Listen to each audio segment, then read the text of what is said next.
Chers amis de Liberté Politique, j'ai le plaisir aujourd'hui de recevoir à mes côtés Marc Fromager, le directeur de la mission Ismeri, un très beau projet de plateforme qui réunit plusieurs initiatives dédiées à l'accompagnement de la conversion des musulmans au christianisme. Bonjour Marc. Bonjour. Alors, cette initiative de la mission Ismeri, elle est toute nouvelle et en même temps, elle a déjà un certain historique puisqu'elle s'appuie sur différentes associations qui, elles, œuvrent depuis plusieurs années. Est-ce que vous pouvez nous retracer un petit peu quel est l'itinéraire de la mission Ismeri ? Alors en fait, effectivement, il y a plusieurs réalités qui existent déjà depuis quelques années, même 5, 6, 7 ans. Donc on retrouve Mission Angélus par exemple avec Jean-Yves Nériec qui est consacré à l'évangélisation des musulmans, une évangélisation de rue mais également toute une formation à l'évangélisation que ce soit avec nos amis au bureau ou ailleurs. Il y a les forums Jésus le Messie, donc ça a 7 ans déjà, avec des rencontres un petit peu partout en France, dans une trentaine de villes déjà de France. Ces 7 dernières années. On a aussi des personnes qui travaillent sur Internet pour étudier les origines de l'islam, expliquer d'où vient l'islam, comment cela a été construit. Et donc toutes ces réalités en fait un peu éparses, avec peu de moyens, peu de capacité à vraiment se développer. Le projet de Mission Ismeri, c'est justement de créer une espèce de plateforme pour regrouper toutes ces initiatives et leur donner une plus grande visibilité, plus de moyens et ainsi permettre de développer leur action. On fait ça parce qu'on sent qu'il y a un véritable besoin qui n'est pas répondu pour le moment et qu'il y a vraiment aussi des personnes qui sont prêtes à s'engager sur ce dossier, sur cette thématique qui a priori a de longues années. Ça ne fait que commencer. Voilà, devant nous. Donc vous voulez franchir un cap avec la mission Ismeri, donc du coup aussi bien un cap qualitatif que quantitatif. Donc plus d'actions, des actions diversifiées, plus d'impact. Voilà, c'est ça. En fait, aujourd'hui, chacune de ces missions a une ampleur assez modeste. Alors, les personnes vraiment convaincues et intéressées par cette thématique connaissent bien sûr toutes ces réalités, mais il y a vraiment, on s'aperçoit qu'il faut un changement d'échelle qui n'est pas possible pour le moment.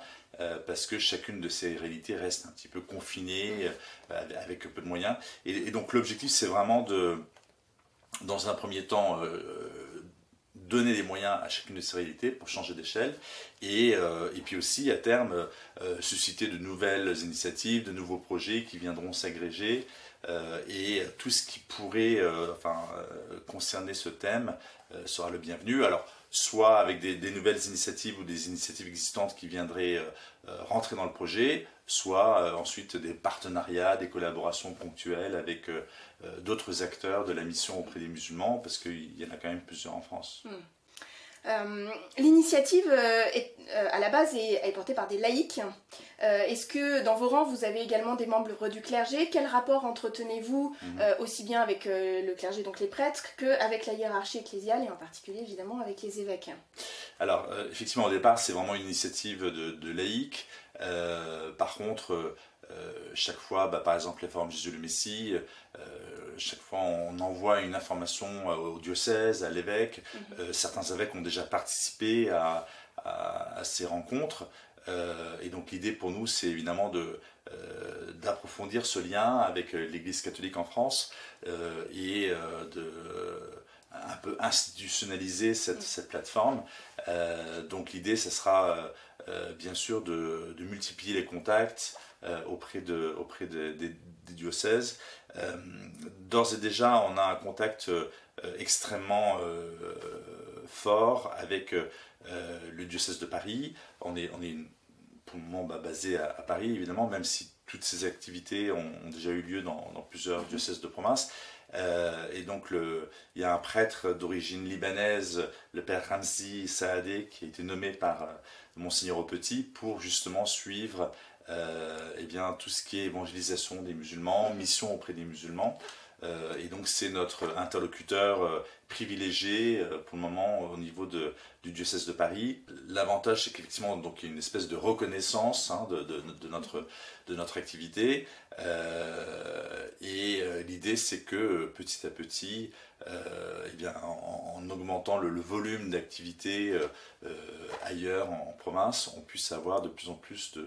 Et devenir incontournable, en fait. Voilà, de contact avec les paroisses, avec non seulement l'autorisation, mais la bénédiction des évêques. Même. Alors effectivement, entre autorisation et bénédiction, il y a toute une série de degrés d'apprivoisement, j'imagine. Vous qualifieriez justement la réception que font les autorités ecclésiales, aussi bien le clergé que les évêques, par rapport à votre initiative. C'est de l'intérêt, c'est de l'observation? Est-ce que vous sentez vraiment qu'il y a de l'enthousiasme ou au contraire qu'on reste prudent? Alors, de fait, il y a toujours une forme de prudence dans l'Église par rapport à des nouvelles réalités. Hein. Donc ça, on ne peut à la limite s'en réjouir même d'une certaine prudence. Maintenant, sur le thème de l'islam, cette prudence, parfois, nous personnellement, on la trouve un petit peu excessive. L'idée évidemment c'est pas de partir en croisade ou de faire du prosélytisme, mais simplement on doit constater aujourd'hui qu'il y a une réalité déjà en France. 10% des baptêmes d'adultes sont des personnes d'origine musulmane, ce qui veut dire que déjà dans les paroisses et les diocèses en France, cette réalité elle est reconnue. Maintenant, pour le moment, il n'y a pas grand chose de fait au niveau de l'Église catholique pour développer des structures d'accueil, d'accompagnement de ces personnes, d'accompagnement même des personnes d'origine musulmane qui se posent des questions sur le christianisme.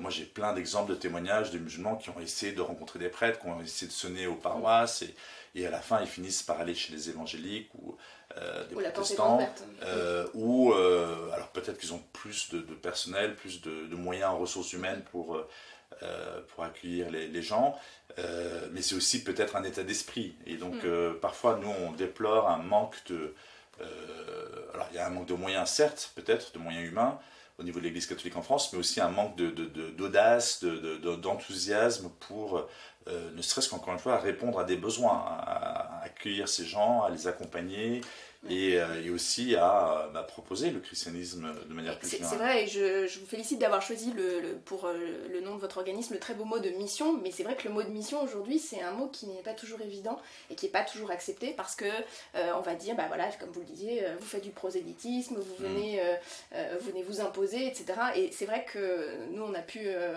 souvent faire cette réflexion à liberté politique dans des discussions qu'on peut avoir avec aussi bien des membres du clergé que des croyants. Le mot de mission fait peur. Et donc, évidemment, on peut que s'enthousiasmer du fait que vous redonnez une actualité. Je pense qu'il y a aussi un phénomène de génération. Vous voyez par exemple le congrès mission à la rentrée, ça attire de plus en plus de gens. En fait, l'Église, elle se rend bien compte que ce faux débat, cette fausse polémique autour de la mission et le prosélytisme, en fait, c'est quelque chose qui est dépassé. Et, je suis d'accord que c'est dépassé, mais pour certains, il y a des réflexes qui restent. Pareil sur la question de l'islam. Nous, vous posez la question, est-ce qu'il y a des prêtres pour beaucoup, encore une fois, mais c'est aussi l'ère du temps, peut-être l'ère de la société, et puis dans les médias, il y a une espèce de tabou sur l'islam. Vous voyez, il ne faut pas en parler, etc. Mais en même temps, il y a de plus en plus, je crois, de prêtres et d'évêques qui se rendent compte qu'il faut faire quelque chose. Pourquoi est-ce qu'aujourd'hui il y a cet attrait pour le christianisme et même des conversions? Bon, ça c'est le plan de Dieu, c'est la providence, on ne peut pas forcément en répondre. Mais ce qui est intéressant quand même de constater, c'est qu'aujourd'hui l'islam est profondément en crise. On a l'impression que l'islam c'est une religion conquérante, et même démographiquement en Europe. C'est l'image traditionnelle. Voilà, une religion forte qui est en train de se développer. Ce qui n'est pas totalement faux, mais en même temps, en interne, en fait, il y a une véritable crise. Et aujourd'hui, beaucoup de musulmans se posent des questions par rapport à cette religion, parce qu'ils sont confrontés à une forme de violence, qui est le fait d'une minorité de musulmans. Vous évoquiez Daesh tout à l'heure, mais les attentats islamistes qu'on rencontre partout, et à un moment donné, donc, il y a une prise de recul par rapport au message de cette religion. Il y a aussi un phénomène de sécularisation, c'est-à-dire que, et pas seulement pour les musulmans qui habitent dans des pays occidentaux, mais même pour des musulmans qui habitent dans des pays à majorité musulmane, comme par exemple l'Égypte, il y a un développement de la sécularisation, voire même de l'athéisme, et donc des jeunes générations qui se disent on n'est plus intéressé par la religion, on ne veut plus en entendre parler. Vous voyez, à tel point qu'en Égypte, par exemple, il y a eu un projet de décret pour criminaliser l'athéisme. Ça veut dire que ce n'est pas juste quelques personnes. Et donc la nature ayant horreur du vide, si je puis dire, voilà. Cette sécularisation peut laisser la place à un changement de croyance. C'est ça. Et puis alors, enfin, il y a de manière positive l'attrait du christianisme, c'est-à-dire que des personnes qui, aujourd'hui avec Internet, de plus en plus de musulmans sont en contact avec tout ce qui se passe dans le monde et qui développent une curiosité vis-à-vis du christianisme. Et nous, on constate même plus que ça. Il y a aussi l'action de Dieu qui intervient directement. C'est-à-dire que vous citez beaucoup de témoignages où il y a vraiment un appel, voilà, un concours de circonstances. À travers souvent des songes ou des rêves. Il faut savoir que les musulmans souvent ont une sensibilité religieuse plus forte que nous. Nous, est-ce qu'on l'avait autrefois et qu'en Occident, avec le rationalisme, on l'a un peu perdu. En tout cas, les orientaux, de manière générale, alors bon, l'Afrique du Nord, c'est pas vraiment des orientaux, mais ils ont une sensibilité religieuse, et du coup, peut-être que Dieu peut leur parler plus facilement, je ne sais pas. Une sensibilité au signe, une sensibilité au rêve, une sensibilité... C'est ça. Et en tout cas, le constat est que, là encore, personnellement, j'en ai rencontré plein, sans aucune médiation humaine, des musulmans qui d'un seul coup rencontrent le Christ, voient la Vierge Marie, et donc évidemment se convertissent. Et à tel point que pratiquement, moi je suis jaloux. Vous voyez, à un moment donné, je dis, bon, écoutez, mais bon pourquoi j'ai pas vu la Vierge Marie, moi déjà, mais surtout, faites quelque chose pour la France, au lieu de vous occuper de l'Égypte et de l'Iran. En fait, ils s'occupent de la France, j'en suis sûr. Mais voilà, en fait, pour moi, le musulman aujourd'hui, l'immense majorité des musulmans pratiquent un islam avec une certaine distanciation, c'est le ramadan, voilà, quelques versets, ils vont à la mosquée de temps en temps, mais pour ceux qui veulent en fait ensuite se poser des questions, il y a le choix entre en fait trois options aujourd'hui: la radicalisation, et c'est le fait d'une minorité qui s'enferme en fait un peu dans qui s'enferme, ça c'est un point de vue peut-être personnel, mais en tout cas qui se radicalise avec une espèce quand même de fermeture à tout ce qui peut être différent d'une acceptation littérale de l'islam, souvent d'inspiration wahhabite, c'est-à-dire un islam rigoriste qui vient de la péninsule arabique. La deuxième option, c'est la sécularisation, voire l'athéisme. Je ne dis pas que c'est bien, hein, mais c'est ce qui est en train de se produire. Voilà. Et la troisième option, c'est un intérêt, une curiosité, et voire même plus pour le christianisme. Donc, alors, pour le christianisme, vous mentionniez par exemple le fait que parfois, justement, certains musulmans en quête frappaient à la porte des évangéliques. Qu'est-ce que le catholicisme, plus spécifiquement, a à apporter aux musulmans? Est-ce qu'il y a aujourd'hui, quel est le message particulier, non, évidemment le message du Christ, mais catholique à l'égard des musulmans? L'essentiel c'est quand même le Christ, de se découvrir aimé par la Trinité, de découvrir le mystère tel que la foi chrétienne le développe. Il y a à un moment donné, ce qui les attire ensuite dans l'Église catholique, c'est l'unité de l'Église. Parce que les groupes évangéliques, chaque pasteur est un peu son propre chef, etc. Dans l'Église catholique, il y a cette unité avec une hiérarchie. Qui manque à l'islam aussi. Donc, du coup, tout à fait. Voilà. Ils cherchent cette unité-là. Et de voir que c'est la même foi qui est partagée dans le monde entier. Et même, j'irai plus loin, souvent les musulmans qui se convertissent au christianisme sont attirés non seulement par l'Église catholique, mais souvent même par le latin, une espèce de tradition dans l'Église. Voir que c'est quelque chose de très ancien. Qui leur parle nécessairement. Voilà, et puis le latin, c'est... moi, je dis pas qu'il faut forcément être... mais qu'est-ce qui leur parle? C'est intéressant de savoir qu'est-ce qui leur parle. Mais c'est intéressant de voir ça, que... ils sont très sensibles à la beauté de la liturgie et tout ça. Alors, les évangéliques peuvent avoir des très beaux moments de prière.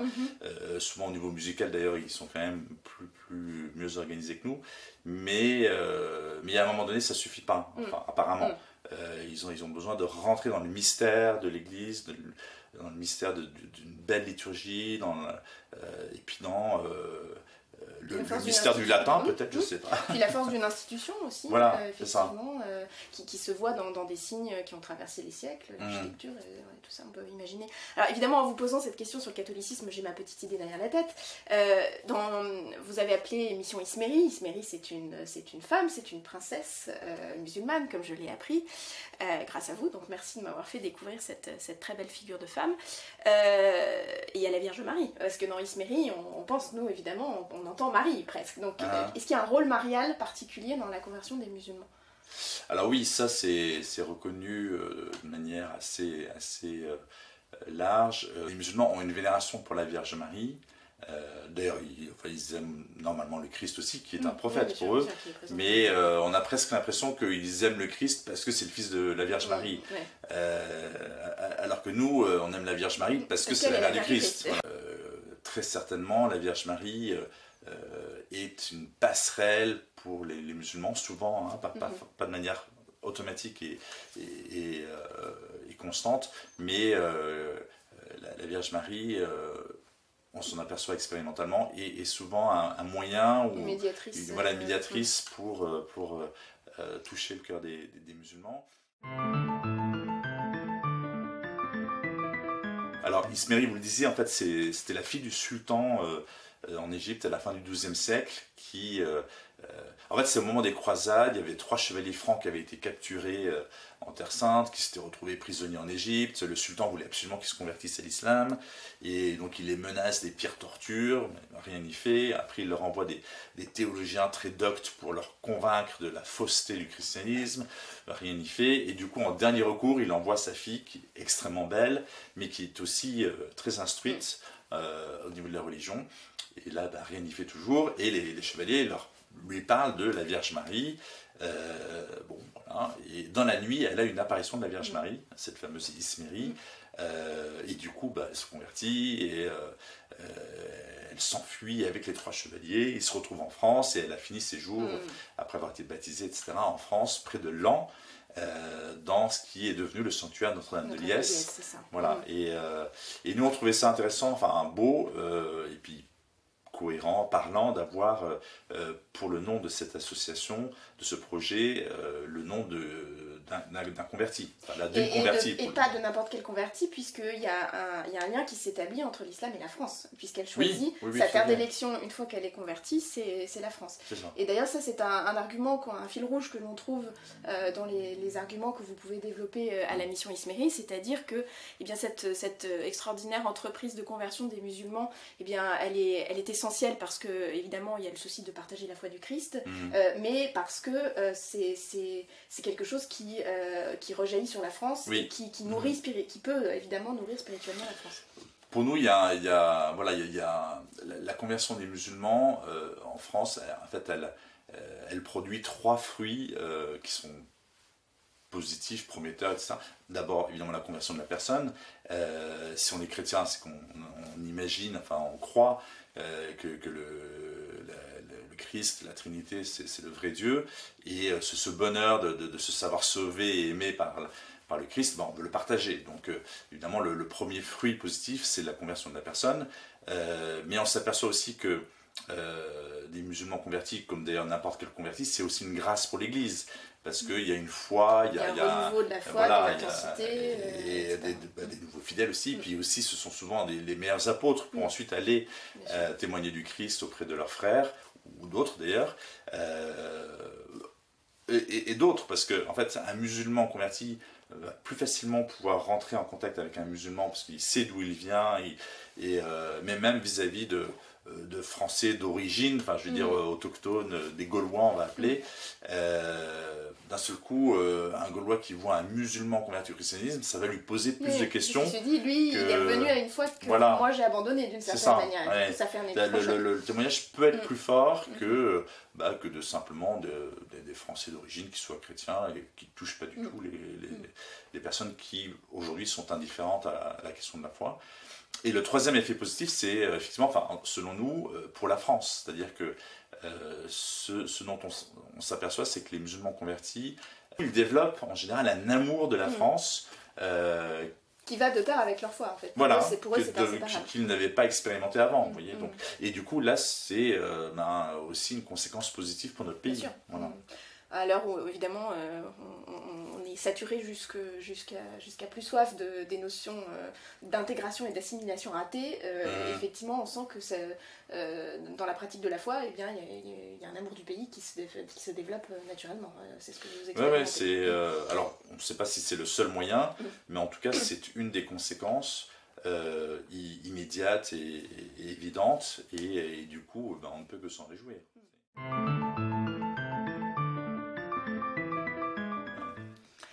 La plus belle histoire de conversion à laquelle vous avez été, vous, confronté, le plus beau parcours, celui qui vous a le plus frappé? Alors moi, c'est personnellement une Iranienne qui habite maintenant en France, qui était dans une grande famille de Téhéran, tout allait bien dans sa vie, elle était jeune, elle n'avait aucune raison de quitter l'islam, et là, d'un seul coup, un jour, elle est dans sa chambre, elle n'est même pas en train de dormir, elle vit une expérience spirituelle, une espèce de songe, enfin ce qu'on évoquait tout à l'heure, et elle se voit dans la position de la croix. Et elle vit un moment de bonheur intense qu'elle n'avait jamais expérimenté, etc. Bon. Du coup, elle veut revivre ce bonheur, cette béatitude qu'elle a vécue. Elle fait des recherches sur Internet parce qu'elle ne connaît rien au christianisme. Mais, bon, la position de la croix, évidemment, elle finit par faire des recherches et elle va approfondir sa foi chrétienne, vraiment de manière très... avec une vraie formation par Internet notamment, etc. Donc il n'y a aucune médiation humaine, hein. Il n'y a pas quelqu'un qui est venu lui taper à la porte en lui disant... Oui, elle n'a pas rencontré un croyant, elle n'a pas rencontré un prêtre. Et alors évidemment, une fois qu'elle a fait toute cette démarche et qu'elle a vraiment eu le désir d'être baptisée, elle a réussi à se faire baptiser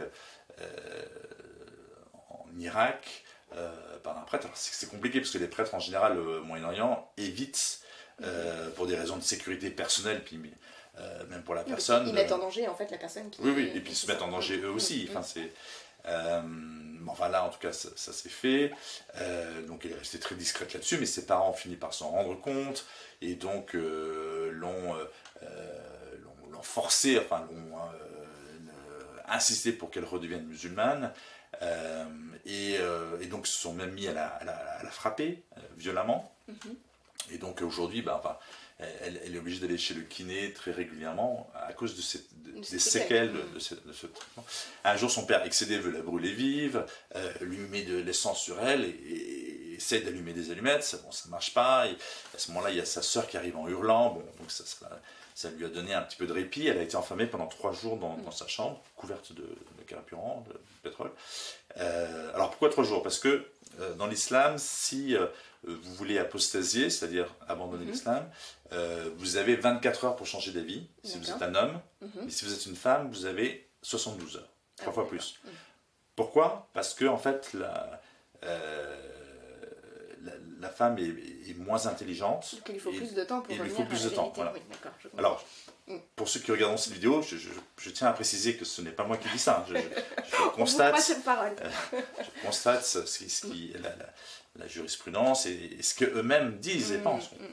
Et bref, sa sœur, comprenant qu'elle allait mourir, lui permet de s'échapper, et c'est ça qui lui a ensuite permis de passer via la Turquie, de rentrer en Europe et de venir jusqu'à chez nous. Donc, c'est une fille qui a tout perdu. Donc elle avait une grande famille, une situation sociale voilà, agréable. Elle allait en vacances en Malaisie, c'est assez facile pour les Iraniens parce que c'est un pays musulman. Bon, maintenant tout ça, elle l'a perdu. Vous voyez, même sa santé pour le Christ. Alors elle ne regrette rien parce qu'elle est voilà, vraiment une dévotion, une vénération pour le Christ.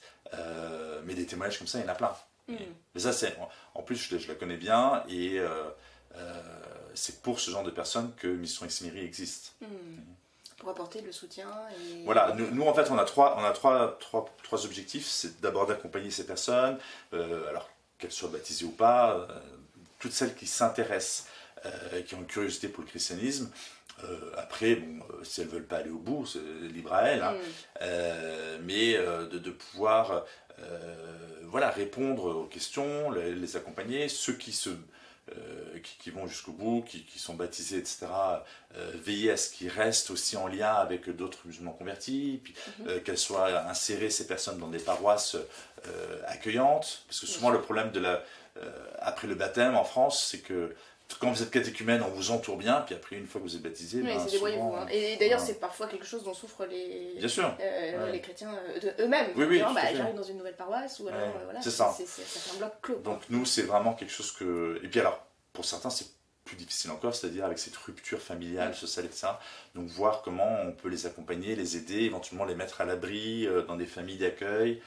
Et donc il y a toute une organisation qu'on peut mettre en place dans tous les diocèses de France avec...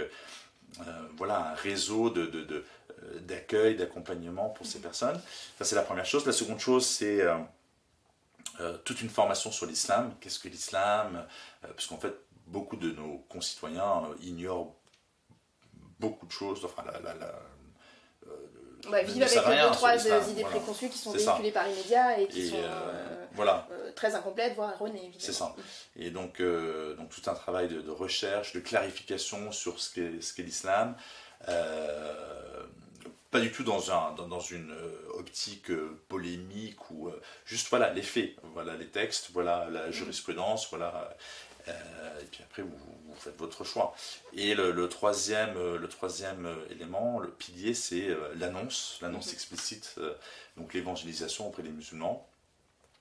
Là encore, répond qui veut, hein, mais au moins on en aura fait ce travail d'annonce auquel tous les disciples du Christ sont normalement appelés. Alors c'est un très beau projet, en plus l'année de la canonisation de Charles de Foucauld, c'est un encouragement particulièrement fort. Alors pour les auditeurs et spectateurs de Liberté Politique qui voudraient en savoir un petit peu plus sur la mission Isméry, est-ce que vous avez un site internet, vous avez une page Facebook, j'imagine que vous avez tout cela? Alors tout ça est en fondation, mais évidemment le site existe déjà, vous tapez Mission Isméry. Et normalement il commence à être bien référencé. Sinon mission-isméry.com et là vous allez retrouver un site qui est déjà assez performant, qui est performant dans le sens où il explique bien ce que nous faisons, mais dès la rentrée en septembre on va avoir un site beaucoup plus interactif et beaucoup plus complet, et donc on vous invite à venir nous retrouver sur ce site, et on va développer bien sûr toute une action au niveau des réseaux sociaux, et l'idée c'est vraiment encore une fois, ce qu'on disait au début, de développer toutes ces réalités existantes, les forums Jésus le Messie, Mission Angélus, de l'évangélisation sur Internet, et puis le plus rapidement possible, établir des collaborations, des partenariats avec d'autres acteurs de la mission auprès des musulmans en France, pour créer aussi une dynamique. Parce qu'en fait, souvent les gens se disent, c'est peine perdue, il n'y a rien à faire. Dans l'océan, voilà. Alors que non. Et encore une fois, c'est pour répondre à un besoin. C'est pas nous qui, d'un seul coup, avons décidé il faut absolument convertir les musulmans. En fait, non, il y a ce mouvement de conversion dans le monde entier, mais également en France. Et nous, on est là pour répondre à ce besoin qui est exprimé et auquel, pour le moment, on ne fait pas grand-chose, l'Église catholique en tout cas. Et en espérant que petit à petit, ça créera une dynamique. Bien sûr. Marc Fromager de nous avoir accordé cet instant pour pouvoir présenter plus en détail aux auditeurs et aux spectateurs de Liberté Politique la mission Isméry. C'est un extrêmement beau projet, enthousiasmant, et c'est vrai que dans les temps de morosité dans lesquels on baigne, il est extrêmement réjouissant de savoir qu'il y a autant de belles perspectives qui s'ouvrent devant nous par la conversion et par la foi. Merci pour tout. Merci à vous.